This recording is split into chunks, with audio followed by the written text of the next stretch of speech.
నమస్తే, welcome to see news. నేను పుష్ప. బులెటిన్లో ముందుగా హెడ్లైన్స్. ప్రధాని మోడీకి మరో అత్యున్నత పురస్కారం ప్రదానం చేసిన నైజీరియా అధ్యక్షుడు అహ్మద్ టినుబు. దిశ చట్టమే కాదు, చట్టబద్ధత లేదు, శాసనమండలిలో హోంమంత్రి అనిత.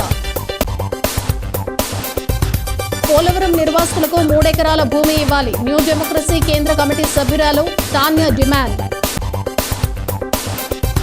ఉల్లాసంగా ప్రెస్ క్లబ్ కార్తీక వన సమారాధన, హాజరైన ప్రజాప్రతినిధులు, రాజకీయ నాయకులు. నా వ్యక్తిత్వ హననం చేయటం దారుణం, కాంగ్రెస్ సీనియర్ నాయకుడు బాలెపల్లి ఆవేదన. ప్రధాని నరేంద్ర మోడీని నైజీరియా ప్రభుత్వం తమ దేశ రెండో అత్యున్నత పురస్కారం the grand commander of the order of the నైజర్తో సత్కరించింది. నైజీరియా అధ్యక్షుడు బొలా అహ్మద్ టినుబు అవార్డును మోడీకి ఆదివారం అందించారు. 1969లో క్వీన్ ఎలిజబెత్కు తొలిసారి నైజీరియా ఈ అవార్డును ప్రదానం చేసింది. అనంతరం ఈ గౌరవాన్ని అందుకున్న విదేశీ ప్రముఖుడిగా మోడీ నిలిచారు. విదేశాల్లో మోడీ అందుకున్న అత్యున్నత అంతర్జాతీయ అవార్డుల్లో ఇది 17వ పురస్కారం.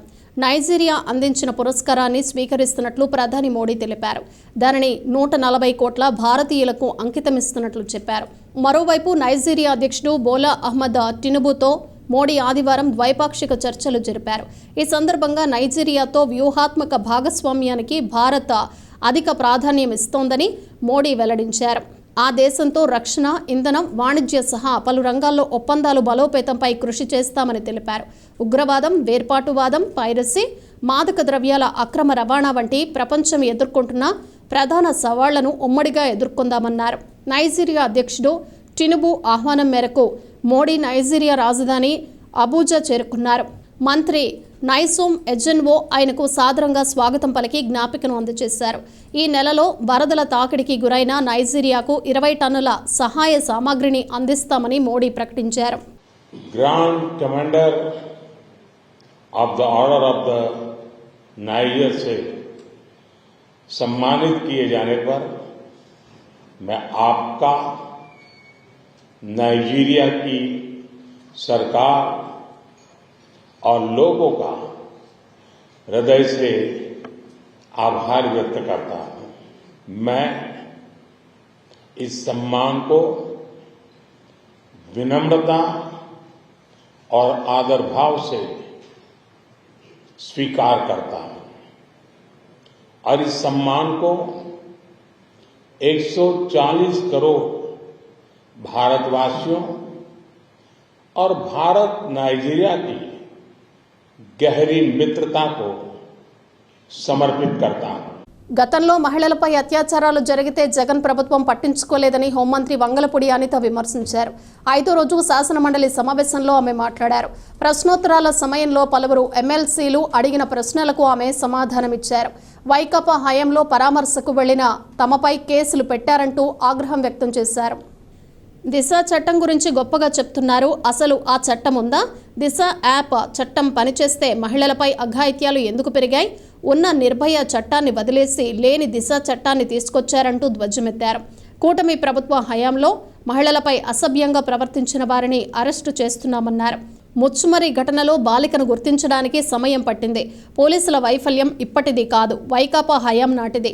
కూటమి ప్రభుత్వంలో పోలీసులు 24 నుంచి 48 గంటల్లో నేరస్తుల్ని పట్టుకుంటున్నారని స్పష్టం చేశారు. గత 5 ఏళ్లలో పోలీసులు పరదాలు కట్టడానికి, చెట్లు నరకటానికి, రోడ్ల మీద కాపలా కాయటానికి పనిచేశారని అన్నారు. ఒక్క మహిళనైనా వారు రక్షించారా? దిశ చట్టానికి చట్టబద్ధత లేకుండా దిశ పోలీస్ స్టేషన్లు ఏర్పాటు చేశారు. రాజమహేంద్రవరంలో దిశ పోలీస్ స్టేషన్ ప్రారంభించారని, అదే రోజు దళిత మహిళపై సామూహిక అత్యాచారం చేసి పోలీస్ స్టేషన్ ముందు వదిలేసి వెళ్లారని మండిపడ్డారు. దిశ యాప్తో నేరాలు తగ్గింది నిజమైతే రికార్డుల్లో ఎందుకు నేరాలు పెరుగుతున్నాయని నిలదీశారు. అమరావతిలో ఫోరెన్సిక్ ల్యాబ్ కట్టడానికి వైకాపా హయాంలో కేంద్ర ప్రభుత్వం నిధులు మంజూరు చేసిందన్నారు. అది పూర్తయి ఉంటే నేరాలు జరిగిన వెంటనే శిక్షలు పడేందుకు అవకాశం ఉండేదని వ్యాఖ్యానించారు. చాలా సెన్సిటివ్ ఇష్యూ, ప్రజలకు తెలియాల్సిన అవసరం కూడా ఉంది. విషయం ఏంటంటే నేను 59% పెరిగింది, 59 కేసెస్ పర్ డే, 59 కేసెస్ వచ్చినాయని నేను మంత్రిగా చెప్పారని చెప్పారు.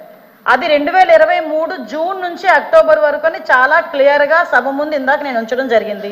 కానీ 2024 వచ్చేసరికి జూన్ నుంచి అక్టోబర్ చూసుకుంటే 7,234 దగ్గర 18% తగ్గించాము. కాబట్టి గణనీయంగా పెరుగుదల లేదు అని చెప్పి సమాధానం చెప్పడానికి ఉదాహరణగా రెండు చెప్పడం జరిగింది అధ్యక్ష. ఇప్పుడు ముచ్చుమర్రి కేసు గురించి అదేవిధంగా మళ్ళా ఏదో కొరికేరు చంపారు అని చెప్పి నగరి కాన్షియన్స్ నేనేమంటానంటే అధ్యక్ష, 3.5 సంవత్సరాల ఆడబిడ్డ చనిపోవడమే దౌర్భాగ్యం. దాంట్లోని ఎవరైనా రేప్ చేసి చచ్చిపోవడం అన్నది ఇంకొంచెం ఆ తల్లిదండ్రులకి కడుపు కోత. అటువంటి సందర్భాల్లో కూడా దాన్ని కూడా రాజకీయం చేయడానికి దానికి చిరువులు పలవులు అల్లి దాని గురించి మాట్లాడే పరిస్థితి వచ్చినప్పుడు నిజంగా ఒక ఆడపిల్లలుగా మనం ఆలోచించాలి, తల్లిదండ్రులుగా మనం కూడా కాసేపు ఆలోచించి మాట్లాడాలన్న సంగతి అయితే నేను తెలియజేసుకున్నాను అధ్యక్ష. ఎందుకంటే అధ్యక్ష, ఇక్కడ ముచ్చుమరి కేసు అవనేయండి, అత్తాకోడలు రేప్ విషయం అవనేయండి, అదేవిధంగా పొంగునూరులో జరిగిన విషయం అవనేయండి, ఏదైనా జరిగిన తర్వాత అసలు ప్రాథమిక విచారణ జరిగిన తర్వాత పోలీస్ డిపార్ట్మెంట్ దగ్గర నుంచో లేకపోతే వాళ్ళ తల్లిదండ్రుల నుంచో ఒక నోట్ వచ్చిన తర్వాత దాని గురించి మాట్లాడండి, పోరాటం చేయండి, దానికి మేమేం చేయాలో మేము చెప్తాం అధ్యక్ష. అంతేగాని రేపే జరగకుండా అమ్మాయిని గ్యాంగ్ రేప్ చేశారు, తర్వాత చంపేశారు, ఇలాంటి పదాల వల్ల తల్లిదండ్రుల తాలూకా మానసిక వేదన ఎంత ఉంటుందో ఒక తల్లిగా నేను కూడా అనుభవించి చెప్పే పరిస్థితి అందరం కూడా దాని గురించి మనం అనుభవించి మాట్లాడుకోవాలి అధ్యక్ష. ఇప్పటి వరకు జరిగిన క్రైమ్స్ అన్నింటిలోని కూడా మాక్సిమం అందరినీ కూడా 24 గంటల నుంచి 48 గంటల్లో మొత్తం అందరినీ కూడా అరెస్ట్ చేయడం జరిగింది. మరి విషయంలో ఎవరైతే చంపేశారో నిజంగా అమ్మాయి బాడీ ఐడెంటిఫికేషన్ అవ్వలేదు, ఐడెంటిఫై ఎందుకు అవ్వలేదు అన్న సంగతి కొన్ని బయటికి మనం చెప్పలేము కాబట్టి ఆ విషయంలో చెప్పలేకపోతున్నాను అధ్యక్ష. 2019 నుంచి 24 వరకు సీఎం గారి ఇంటి దగ్గరలో గ్యాంగ్ రేప్ జరిగితే ఈ రోజు వరకు వెంకటరెడ్డి అన్న వ్యక్తిని పట్టుకున్నారా? అదేవిధంగా విజయవాడ నడిబొడ్డులో ఒక దళిత వికలాంగురాల్ని హాస్పిటల్లో రూమ్ లో పెట్టి 3 రోజులు సామూహిక అత్యాచారం జరిగితే అదే విషయం కూడా చంద్రబాబు నాయుడు గారు వెళ్తే చంద్రబాబు నాయుడు గారి మీద కేసు పెట్టిన సంగతి మర్చిపోయారా? పోలీసుల వైఫల్యం 5 నెలల కాలంలో వాళ్ళ దగ్గర వసతులు లేకపోయినా, వెహికల్స్ లేకపోయినా, వాళ్ళకి ఫోరెన్సిక్ ల్యాబొరేటరీ అనేది వాళ్ళ దగ్గర లేకపోయినా, అదేవిధంగా వాళ్ళకి కనీసం ఫింగర్ ప్రింట్ ఐడెంటిఫికేషన్ డివైజెస్ లేకపోయినా ఈ 5 నెలల్లో వితిన్ 24 గంటల నుంచి 48 గంటల్లో నేరస్తులు పట్టుకుని రిమాండ్కి పంపించిన ఘనత మా పోలీసు వ్యవస్థ అధ్యక్ష. అసలు దిశా చట్టం అనేది ఉందా? దిశా చట్టం చట్టబద్ధత జరిగిందా? అదే రోజు సాయంత్రం ఒక సామూహిక అత్యాచారం 3 రోజుల పాటు ఒక మైనర్ బాలికని, దళిత బాలికని అత్యాచారం చేసి అదే దిశ పోలీస్ స్టేషన్ ముందు వదిలేసి వెళ్ళారు అధ్యక్ష. పోలీసులకి ఛాలెంజ్ చేశారు అధ్యక్ష ఒక రేపులు చేసే వ్యక్తి. కానీ తర్వాత దిశ చట్టం పక్కన పెట్టి దిశ యాప్ అని చెప్పి తీసుకొచ్చారు. నిజంగానే దిశ యాప్ ద్వారా నిజంగానే నేరాలు తగ్గించేసాము, లేకపోతే నేరాలకు సంబంధించి మేము చాలా మందిని పట్టేసుకున్నామంటే రికార్డ్స్ ఎందుకు నేరాలు పెరిగిపోయినాయని చెప్తుంది అధ్యక్ష. నిర్భయ చట్టం ఉండి కూడా దిశ చట్టం అని లేని చట్టాన్ని బయటకు తీసుకొచ్చి అక్కడున్న వాళ్ళని ఎవరైతే వాళ్ళు ఇబ్బందులు పడి వచ్చారో, బాధితులు వచ్చారో వాళ్ళని కూడా ఇబ్బందులు పెట్టే పరిస్థితి వచ్చింది అధ్యక్ష. వాళ్ళ దిశ చట్టానికి 4 వీల్స్ అన్నారు, 2 వీల్స్ అన్నారు, ఎక్కడున్నాయి అధ్యక్ష? మహిళల విషయంలో ఇంక్లూడింగ్ జగన్మోహన్ రెడ్డి తల్లికి చెల్లికి అన్యాయం జరిగిన ఈ రోజు ఈ గవర్నమెంట్ మేము నుంచుంటామని చెప్పి మీ సభాముఖంగా మీ అందరికీ కూడా తెలియజేసుకుంటాం అధ్యక్ష. కూటమి ప్రభుత్వం పేరుతో దేశంలో ప్రధాని నరేంద్ర మోడీకి ఆంధ్రప్రదేశ్ ప్రభుత్వం మద్దతిచ్చిన రాష్ట్ర ప్రయోజనాలు ఏమాత్రం నెరవేరటం లేదని సిపిఐ ఎంఎల్ న్యూ డెమోక్రసీ కేంద్ర కమిటీ సభ్యురాలు పి టాన్యా విమర్శించారు. రాష్ట్ర ప్రభుత్వం కూడా సూపర్ 6 అంటూ హామీలిచ్చి వాటిని ఎక్కడా ఇటీవల ప్రవేశపెట్టిన బడ్జెట్లో కేటాయించిన పాపాన పోలేదన్నారు. ది రాజమండ్రి ప్రెస్ క్లబ్లో సోమవారం జరిగిన మీడియా సమావేశంలో టాన్యా మాట్లాడుతూ అమరావతి నిర్మాణానికి కేంద్రాన్ని గ్రాంట్ అడగటం లేదని ఆగ్రహం వ్యక్తం చేశారు. 15,000 కోట్లు అప్పుగా ఇప్పిస్తామని కేంద్రం చెప్పడం విడ్డూరంగా ఉందన్నారు.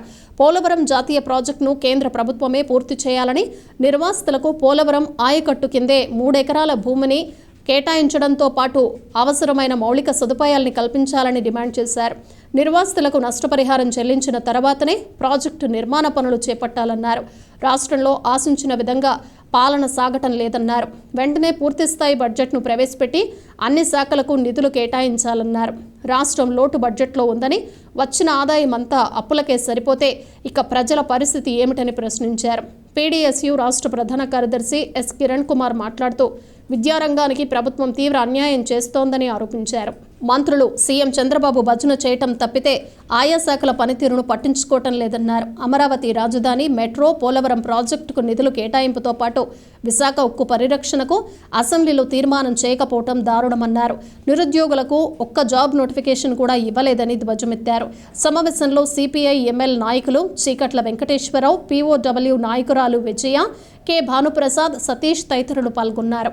ముఖ్యమంత్రి గారికి భజన చేయడం కోసం ఈ రాష్ట్ర ప్రజలందరూ కూడా అసెంబ్లీకి పంపించలేదని చెప్పి ఒకసారి అందరికీ తెలియజేస్తా ఉన్నాం.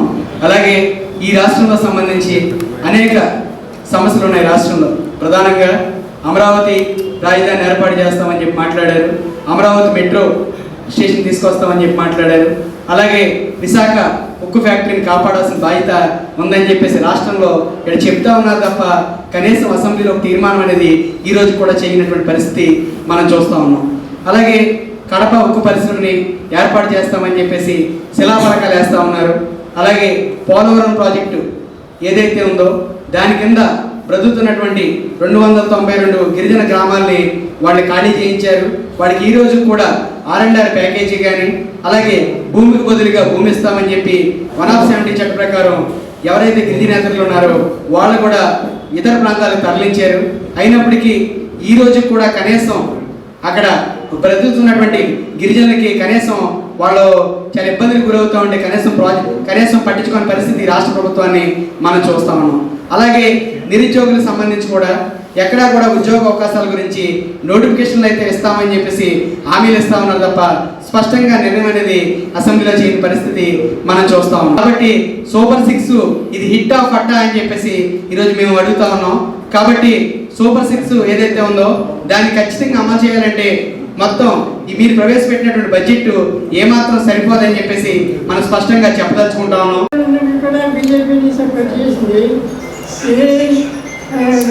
రాష్ట్రం రెండుగా చీరి తెలంగాణ వెళ్ళిపోయినప్పుడు టీడీపీ గవర్నమెంట్ వెళ్ళింది. అప్పుడు కూడా బీజేపీని సపోర్ట్ చేసింది. కేంద్రంలో బీజేపీని సపోర్ట్ చేయడం ద్వారా లబ్ధి పొందొచ్చు రాష్ట్రానికి ఆశించండి కానీ అప్పుడు కూడా ఆశించిన ఇది జరగలేదు. ప్రత్యేక హోదా అంటే ప్రత్యేక హోదా ఇచ్చేది లేదని తెగేసి చెప్పారు. వాళ్ళ అందరూ ప్రత్యేక హోదా గురించి మాట్లాడుతుంటే టీడీపీ వాళ్ళని మాట్లాడకుండా సీఎం గారు అప్పుడు కూడా ఆగారు. ది రాజమండ్రి ప్రెస్ క్లబ్ ఆధ్వర్యంలో దివాన్ చెరువు గోదావరి పుష్కర వనం వేదికగా ఆదివారం నిర్వహించిన జర్నలిస్టుల కార్తీక వన సమారాధన అత్యంత ఘనంగా జరిగింది. ఈ వేడుక సరదాగా కొనసాగింది.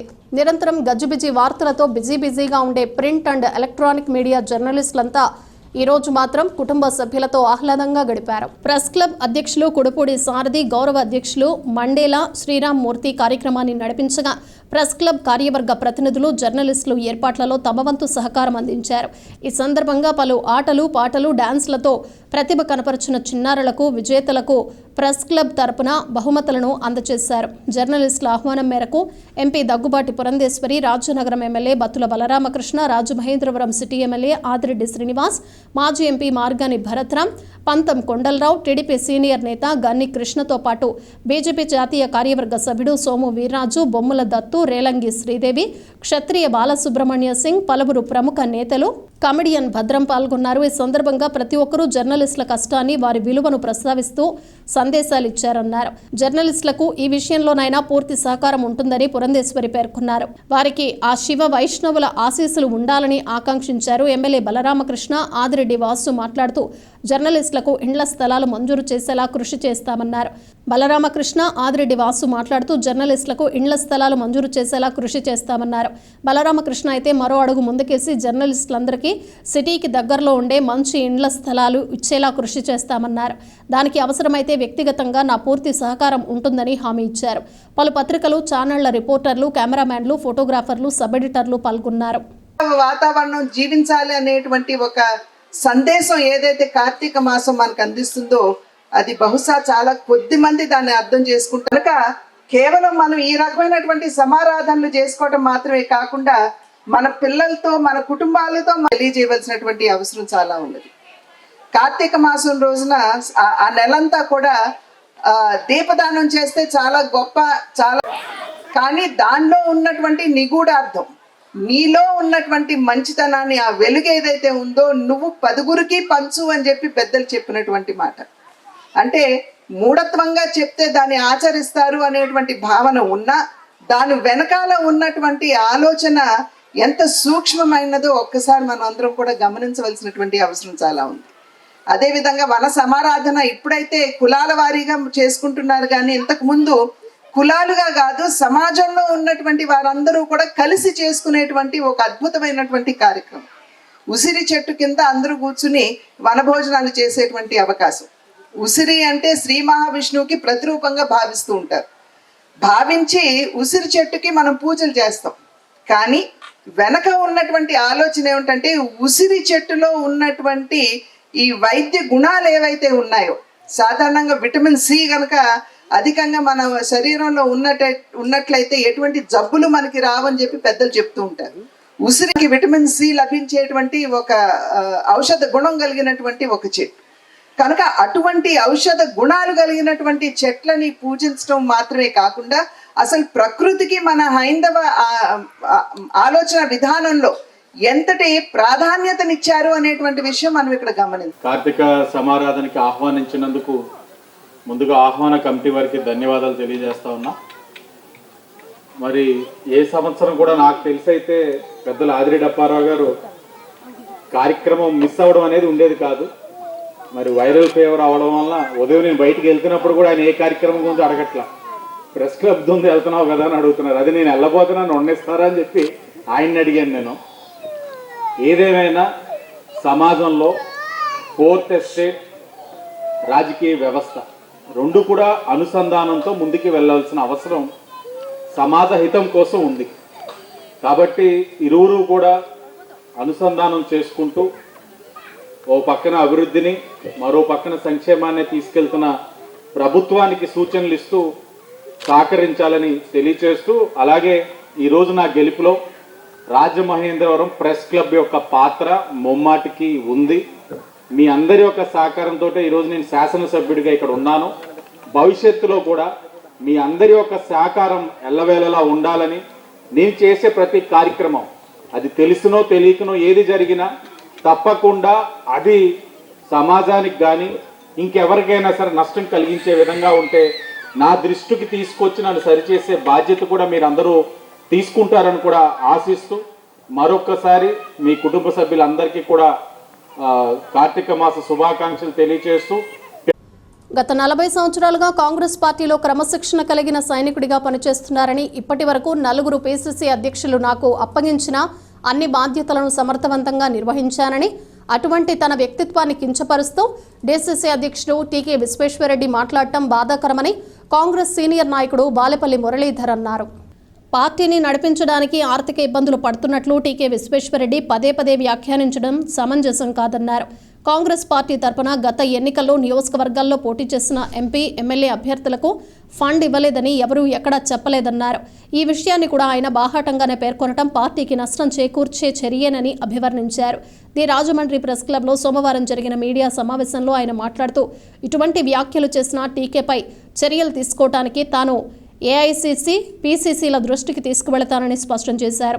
తాను ఆర్థిక ఇబ్బందులు పడుతున్నానని, అప్పులపాలైపోయానని ఎవరితోనూ అంటే టీకే విశ్వేశ్వరరెడ్డి సహా ఎవరి వద్ద ప్రస్తావించినప్పటికీ ఆయన ఇదే విధంగా మాట్లాడుతున్నారని అభ్యంతరం వ్యక్తం చేశారు. పీసీసీ ఉపాధ్యక్ష పదవి, ప్రధాన కార్యదర్శి పదవి కావాలని కూడా తాను అడగలేదని, అలా తనకు పదవులే కావాలంటే ఉన్న పదవులకు ఎందుకు రాజీనామా చేస్తానని ప్రశ్నించారు. నేను పార్టీకి కష్టపడి పనిచేశానని ఒప్పుకుంటూనే నా ఆర్థిక పరిస్థితిని కించపరుస్తూ మాట్లాడినట్టుగా ఉంది. ఇక్కడ పైకి చూడటానికి ఏమంటే మంచిగానే మాట్లాడారు కదా, ఆయన మీరు బాగానే చేశారు అన్నారు, ఆర్థికంగా మీరు చితికిపోయారు కాబట్టి వెళ్ళారు అన్నట్టుగా చెప్తున్నారు. నేను ఆర్థికంగా చితికిపోయానని కానీ, నేను డబ్బులు ఖర్చు పెట్టలేక నేను పార్టీ నుంచి వెళ్ళిపోతున్నానని కానీ ఆయనతో నేను అనలేదే, నేను ఎవరితోటి అనలేదే. ఓకే, నా ఆర్థిక పరిస్థితి గురించి మీకు అనవసరం కదా. అలా అనుకుంటే ఇన్ని సంవత్సరాల నుంచి ఓకే, నేనేమో కోటీశ్వరుని అని నేను చెప్పుకోవట్లా, కానీ నాకున్న ఆర్థిక వనరుల పరిధిలోనే నేను ఇన్ని సంవత్సరాలు కాంగ్రెస్ పార్టీని ఎవరిని ₹1 కూడా అనకుండా పార్టీ ఆఫీస్ మెయింటైన్ చేసి, పార్టీ నిర్దేశించిన అన్ని కార్యక్రమాలు చేసి, పిసిసి ఏ కార్యక్రమం ఇచ్చినప్పటికీ కూడా దాన్ని ఇక్కడ లోకల్గా చేయటమే కాకుండా విజయవాడ ప్రోగ్రామ్స్, ఆఖరికి భారత్ జోడో యాత్రలో నాకు కర్నూలు జిల్లాలో ఎమ్మిగనూరు అనే గ్రామంలో, అంటే మండల కేంద్రం అది, అక్కడ నాకు ఇన్ఛార్జ్గా వేసి నువ్వు వెళ్ళి అక్కడ పని చేయాలంటే 11 రోజులు అక్కడే కారుని, డ్రైవర్ని తీసుకుని వెళ్ళి నేను పనిచేసే లక్షలాది రూపాయలు వెచ్చించా. అలాగే కాంగ్రెస్ పార్టీ ఆదేశిస్తే ఏ కార్యక్రమాన్ని చేశా, కాంగ్రెస్ పార్టీ ఆదేశిస్తే పోలవరం పాదయాత్రలో పాల్గొని నా వంతు సహకారాన్ని అందించి నేను చేశా. ఇన్ని చేసిన వ్యక్తిని మీరు ఒకటి గమనించాలి అయ్యా, మీరు పైకి మాట్లాడేది ఒకటి, అంతర్గతంగా మీ ఆలోచన ఒకటి. ఏమిటంటే ఆయన వెళ్ళిపోవడానికి కారణం మాదేమి ఇబ్బంది ఏమి లేదు, పార్టీదేమి ఇబ్బంది లేదు, ఆయన ఇంకా భరించలేక చేయలేక వెళ్ళిపోయాడనే అర్థంతో మీరు అంటే నన్ను ఈ రకంగా ఆర్థికంగా నా వ్యక్తిత్వాన్ని హననం చేస్తూ మీరు మాట్లాడటం ఎంతవరకు సమంజసం ఆలోచన చేయండి. అలాగే ఏ ప్రెస్ మీట్ పెట్టినప్పటికీ కూడా ఆ ప్రెస్ మీట్లో ఈ సందర్భం ఎత్తడం, అది ప్రెస్ వారు ఎత్తినా లేకపోతే ఆయన ఎత్తినా అక్కడికి వెళ్ళి నా ఆర్థిక మూలాల విషయంలో కానీ, నా ఆర్థిక ఒడిదుడుకుల గురించి కానీ, లేదంటే ఆర్థికంగా అతను చిన్నవాడు అని నా వ్యక్తిత్వాన్ని హననం చేస్తూ ఆయన మాట్లాడటం ఇది భావ్యం కాదు. నేను పార్టీకి సేవ చేసిన వ్యక్తిని, నేను మీ మీద నెపం కూడా ఇలా చాలా హుందాగా నా వ్యక్తిగత కారణాల వల్ల వెళ్ళిపోతున్నానంటే మీరు అడిగినప్పుడు ఆయన హుందాగా చెప్పొచ్చు కదా, అవునండి ఆయనే చెప్పాడు కదా ఆయన వ్యక్తిగత కారణాల వల్ల వెళ్ళిపోతున్నానని. ఇంకా దాని మీద మనం మాట్లాడుకునే విషయం అంటే మీరేం మాట్లాడగా, ఎందుకంటే ఈ అనవసరమైన ప్రసక్తులు. తర్వాత అదే వీడియోలో వారి కుటుంబం ఒప్పుకోవట్లేదు, వారి అబ్బాయి ఢిల్లీలో జాబ్ చేస్తున్నారు, ఆయన కూడా ఎందుకు డాడీ ఎందుకు అనవసరంగా ఖర్చు పెడతారు. ఏంటి ఈ సినిమా కథలేంటి? ఎంత ఊహించి రాసుకుంటే మాత్రం నేను ఎప్పుడైనా మీతో పాలు పంచుకున్నానా? మీరు వచ్చిందంతా మీకు నాకున్న పరిచయం ఎంత?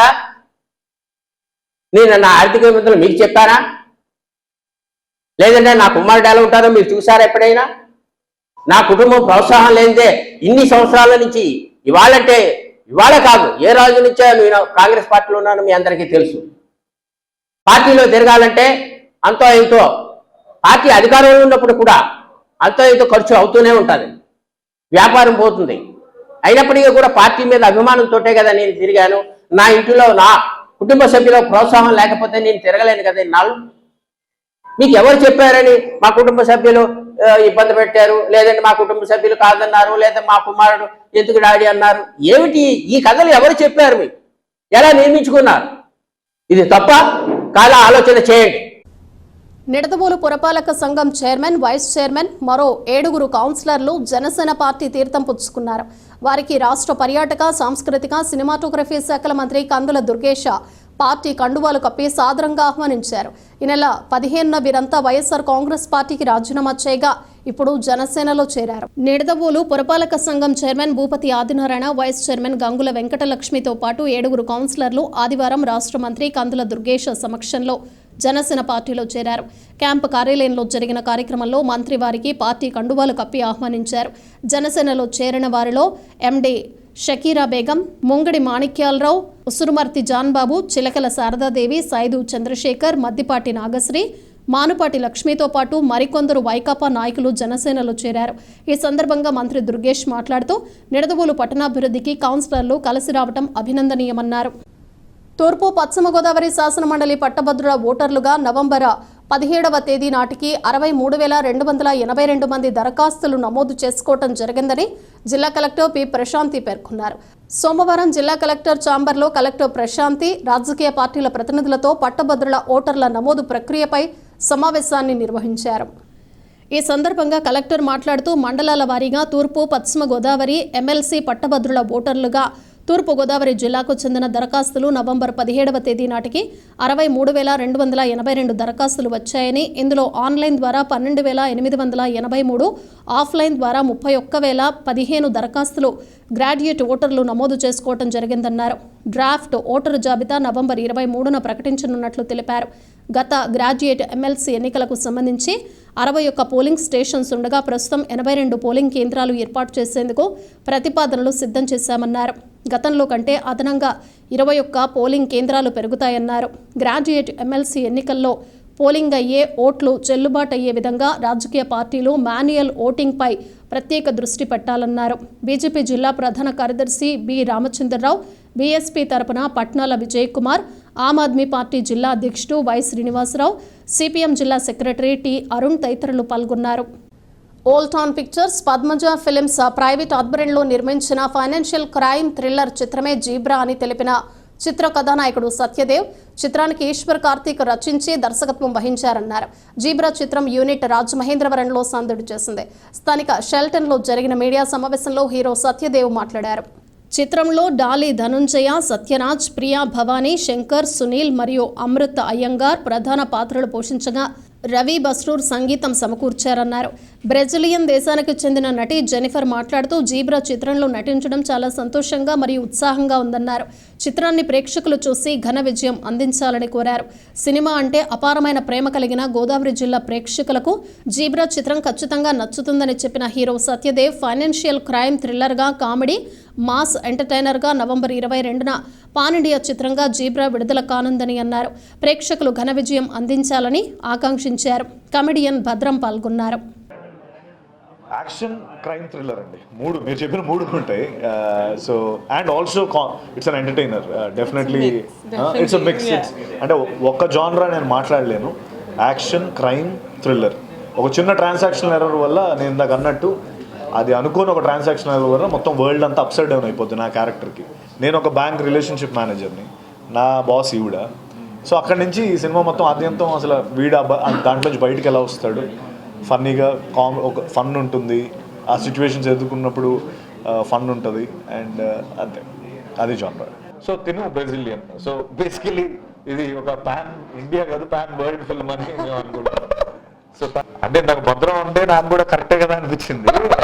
అంటే ఎక్స్పీరియన్స్ అంటే అదేనండి, ప్రతినాయకుడి పాత్ర ఎప్పుడు కూడా ప్రతినాయకుడి పాత్ర చేయగలిగితే అందులో మనం కంప్లీట్గా ఎక్కువ చేయడానికి స్కోప్ దొరుకుతూ ఉంటుంది. అంటే ఆల్ షేడ్స్ ఉంటాయి. నాయకుడిగా హీరోగా చేసేటప్పుడు కొంచెం ఎక్కువ అరవకూడదనో, లేకపోతే ఎక్కువ కొంచెం మనం సౌమ్యంగా ఉండాలనో ఇలాంటివి ఉంటాయి. బట్ ప్రతినాయకుడి పాత్ర ఏంటంటే నువ్వు ఎంత చేస్తే అంత. ఇండస్ట్రీలో, ఇండియన్ ఫిల్మ్ ఇండస్ట్రీలో సూపర్ స్టార్స్ అయిన వాళ్ళందరూ కూడా ఫస్ట్ ప్రతినాయకుడిగా యాక్ట్ చేశారు, తర్వాత నాయకుడు అయ్యారు, కథానాయకుడు అయ్యారు. సో అదే దోవలో, అదే పాత్రలో మనందరం ముందుకు వస్తున్న సత్యదేవ్ గారికి, అలాగే టీం అందరికీ వెల్కమ్ చెప్తూ, వెల్కమ్ టు రాజమండ్రి భయ్య. మేము ఎప్పుడు మా గోదావరి ప్రాంతంలో మా ప్రాంత వాసులందరూ మీకు పెద్ద అభిమానులు. మేము మీకు వెల్కమ్ చెప్తూ మీరు పెద్ద సూపర్ స్టార్గా ఎదగాలని మనస్ఫూర్తిగా కోరుకుంటూ మా అందరి తరఫున మీకు కృతజ్ఞతలు భయ్య. స్వర్ణాంధ్ర సేవా సంస్థ వ్యవస్థాపక అధ్యక్షుడు, చంద్రగిరి మాజీ శాసనసభ్యులు నారా రామ్మూర్తి నాయుడు మరణం బాధాకరమని స్వర్ణాంధ్ర సభ్యులు విచారం వ్యక్తం చేశారు. స్థానిక లాలా చెరువులోని స్వర్ణాంధ్ర వృద్ధాశ్రమం ప్రాంగణంలో రామ్మూర్తి నాయుడు సంతాప సభ జరిగింది. ఆయన చిత్రపటానికి స్వర్ణాంధ్ర నిర్వాహకులతో పాటు వృద్ధులు పూలమాలలు వేసి నివాళులర్పించారు. స్వర్ణాంధ్ర అధ్యక్షుడు రుంకాని వెంకటేశ్వరరావు మాట్లాడుతూ రామ్మూర్తి నాయుడు గొప్ప స్నేహపాత్రుడని, స్నేహం కోసం ఎంత దూరమైనా వెళ్లే సద్గుణవంతుడన్నారు. స్వర్ణాంధ్ర వృద్ధాశ్రమ నిర్వాహకులు లైన్ డాక్టర్ గుబ్బల రాంబాబు మాట్లాడుతూ 1998లో సంస్థ పెట్టిన నాటి నుండి రామ్మూర్తి నాయుడు సంస్థ నిర్వహణకు సహకరించారని, అనేకసార్లు స్వర్ణాంధ్ర సేవా కార్యక్రమాల్లో పాల్గొని ఆర్థిక సహాయం కూడా అందించారని అన్నారు. ఆయన మరణం సంస్థకు తీరని లోటని రాంబాబు ఆవేదన వ్యక్తం చేశారు. రామ్మూర్తి నాయుడు కుటుంబానికి స్వర్ణాంధ్ర సేవా సంస్థ పక్షాన సంతాపం వ్యక్తం చేశారు. రామ్మూర్తి నాయుడు సేవాభావాన్ని, ఆయన ఆశయాలకు స్వర్ణాంధ్ర సేవా సంస్థ కొనసాగిస్తుందని అన్నారు.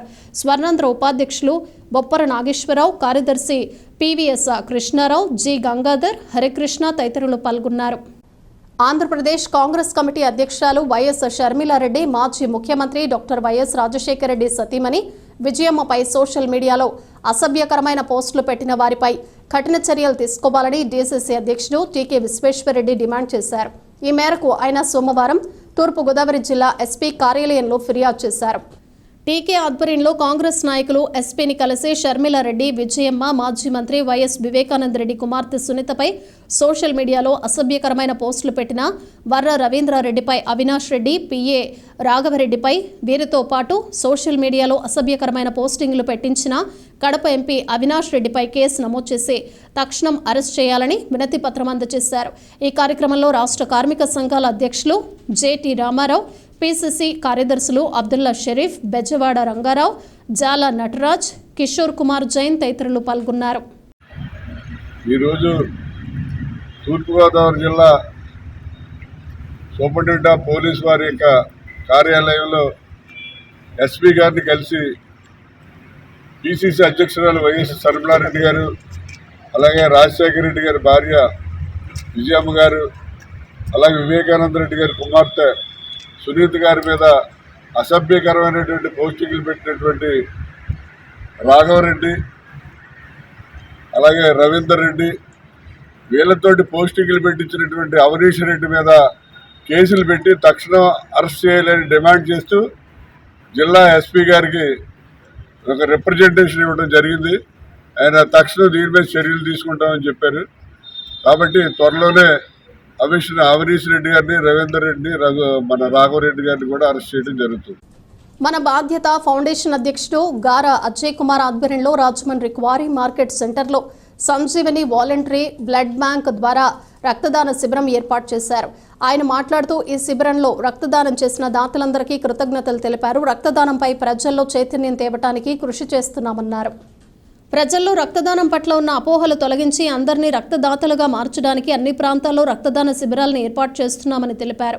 ప్రజలు రక్తదానం పట్ల భయాన్ని వదిలి ఒక ప్రాణాన్ని కాపాడుతున్నామనే స్పృహతో రక్తదానం చేస్తే ఆపదలో ఉన్న అనేక మంది ప్రాణాలు కాపాడవచ్చన్నారు. ఫౌండేషన్ ద్వారా మరిన్ని రక్తదాన శిబిరాలు ఏర్పాటు చేస్తామని తెలిపారు. రక్తదాతలకు సర్టిఫికేట్స్ అందించారు. ఫౌండేషన్ సభ్యులు గారా శ్రీవిద్య, రామకృష్ణ, సుధాకర్, హారిక, శ్రీకాంత్, జ్యోత్స్న, శిరీష, రాజేష్, సంజీవని, బ్లడ్ బ్యాంక్ సిబ్బంది రాజు, మేఘన, రాజు, నాని, రక్తదాతలు పాల్గొన్నారు. నా పేరు గారా అజయ్ కుమార్, మన బాధ్యత ఫౌండేషన్. ప్రజల్లో రక్తదానం పట్ల నెలకొన్న అపోహలను తొలగించే ప్రయత్నంలో భాగంగా మన బాధ్యత ఫౌండేషన్ ఆధ్వర్యంలో అనేక ప్రాంతాల్లో రక్తదాన శిబిరాలను ఏర్పాటు చేయడం జరుగుతుంది. ఆ క్రమంలో ఈరోజు రాజమండ్రి క్వారీ మార్కెట్ సెంటర్లో రక్తదాన శిబిరాన్ని ఏర్పాటు చేయడం జరిగింది. ఇప్పటివరకు కొంతమంది వచ్చి రక్తదానం చేశారు. ఇంకా రక్తదాన శిబిరం కొనసాగుతుంది. ఇంకా రావాల్సిన వాళ్ళందరూ కూడా మరి కాసేపట్లో వచ్చి రక్తదానం ఇవ్వడానికి సిద్ధంగా ఉన్నారు. ఆ విధంగా అందరూ కూడా రక్తదానం పట్ల భయాన్ని పోగొట్టుకొని ఒక ప్రాణాన్ని కాపాడుతాం అనే స్పృహతో రక్తదానం చేసినట్లయితే అనేక మంది ప్రాణాలు కాపాడవచ్చని తెలియజేసుకుంటున్నాం. ఈ యొక్క రక్తదాన శిబిరాలని నిరంతరం కొనసాగిస్తూ ప్రజల్లో చైతన్యం కలిగించే ప్రయత్నాన్ని మన బాధ్యత ఫౌండేషన్ చేస్తుందని తెలియజేస్తున్నాం. ఉపాధ్యాయ ఎమ్మెల్సీ ఎన్నికల్లో మోడల్ కోడ్ ఆఫ్ కండక్ట్ బృందాలు ఎన్నికల ప్రవర్తన నియమావళి అమల్లో పారదర్శకంగా వ్యవహరించాలని జిల్లా రెవెన్యూ అధికారి టి సీతారామూర్తి పేర్కొన్నారు. స్థానిక కలెక్టరేట్ సమావేశ మందిరంలో ఎంసీసీ బృందాల శిక్షణ కార్యక్రమానికి ముఖ్య అతిథిగా హాజరయ్యారు. ఈ సందర్భంగా డిఆర్ఓ మాట్లాడుతూ ఉపాధ్యాయ ఎమ్మెల్సీ ఎన్నికల్లో పాల్గొనే అభ్యర్థులు, పార్టీల ప్రతినిధులు ఎన్నికల ప్రవర్తన నియమావళి ఉల్లంఘన గుర్తించడంలో పత్రికల్లో ఫిర్యాదులు వస్తున్నా వాటిని పరిగణలోకి తీసుకోవాల్సి ఉంటుందని పేర్కొన్నారు. సార్వత్రిక ఎన్నికల్లో సి విజిల్ విధానంతో కాకుండా ఫిర్యాదుల ఆధారంగా ఎంసీసీ బృందాలు ఉల్లంఘన గుర్తించి ఆయా అభ్యర్థులకు నోటీసులు ఇవ్వాలని తెలియజేశారు. ఎంసీసీ మార్గదర్శకాల నియమావళి పుస్తకాలు ఇవ్వడంతో పాటు మాస్టర్ ట్రైనర్ ద్వారా అవగాహన కల్పించడం, సందేహాలను నివృత్తి చేయడం కోసం ఈ శిక్షణా తరగతులు నిర్వహించినట్లు తెలియజేశారు. కాకినాడ వైఎస్ఆర్ ఇండోర్ స్కేటింగ్ రింగ్లో జరిగిన roller skating federation of India 36వ స్టేట్ స్కేటింగ్ పోటీల్లో స్థానిక వీవర్స్ కాలనీకి చెందిన river ring roller skating academy విద్యార్థులు తమ సత్తా చాటారు. పలు విభాగాల్లో బంగారు, వెండి పతకాలు సాధించి అందరూ గర్వపడేలా చేశారు. క్వాడ్ 11-14 బాలుర విభాగంలో నెల్లూరు నిఖిలేశ్వర్ 3 బంగారు పతకాలు, క్వాడ్ 11-14 బాలికల విభాగంలో ఉంగరాల హర్షిక 2 వెండి పతకాలు, 17 సంవత్సరాల పై విభాగంలో బొడ్డుపల్లి ధరణి కాంస్య పతకం సాధించారు. డిసెంబర్ 8, 9, 10, 11 మైసూర్లో జరగబోయే జాతీయ స్థాయి పోటీలకు నిఖిలేశ్వర్, హారిక ఎంపికయ్యారని senior coach Kella Nagababu, skating coach Kella Lakshman తెలియజేశారు. విజేతలను MLA Adireddy Vasu, municipal commissioner Ketan Garg, RRR SA president Parimi Vasu అభినందిస్తూ జాతీయ స్థాయి పోటీల్లో సైతం విజయం సాధించాలని ఆకాంక్షించారు. తమ పిల్లలకు శిక్షణ ఇచ్చిన సీనియర్ స్కేటింగ్ కోచ్ నాగబాబు, లక్ష్మణ్లను విద్యార్థుల తల్లిదండ్రులు అభినందించారు. బులెటిన్ ముగించే ముందు హెడ్లైన్స్ మరోసారి.